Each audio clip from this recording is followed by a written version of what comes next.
दोस्तों SSC CGL 2024 का question है, जरा ध्यान से देखना। कोई धनराशि 20% वार्षिक साधारण ब्याज की दर पर 4 वर्ष में 5400 रुपये हो जाती है, वह धनराशि क्या है।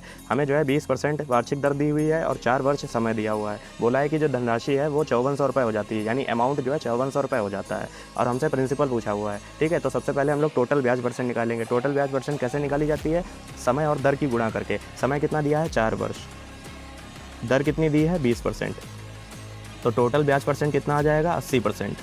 ठीक है, ये आ गया हमारा टोटल ब्याज परसेंट। अब हम मान लेते हैं कि अगर प्रिंसिपल 100 रुपये है, ठीक है, तो इस पर कितनी 80% की ब्याज लगेगी। 80% की ब्याज लगेगी तो हमारा अमाउंट कितना हो जाएगा 180 हो जाएगा कि नहीं।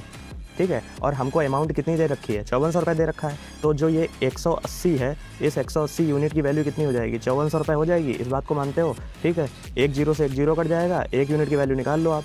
ठीक है, तो 18 तियाँ 54 और 1 जीरो, 1 यूनिट की वैल्यू कितनी आ जाएगी 30 आ जाएगी। और हमसे पूछा क्या है, धनराशि पूछी है, यानी हमसे प्रिंसिपल की बात कर रहा है। ठीक है, प्रिंसिपल पूछा है, तो अगर 1 यूनिट की वैल्यू 30 है तो 100 यूनिट की वैल्यू कितनी हो जाएगी 3000 रुपये हो जाएगी। ऑप्शन में ला लो, तो A is the correct answer. Homework question मैंने कमेंट बॉक्स में पिन कर दिया है, उस क्वेश्चन को तुरंत ट्राई करो और आंसर कमेंट करो। और अगर अभी तक अपने भाई को फॉलो नहीं किया है तो तुरंत फॉलो कर लो बिंदास प्रैक्टिस के लिए। Thank you.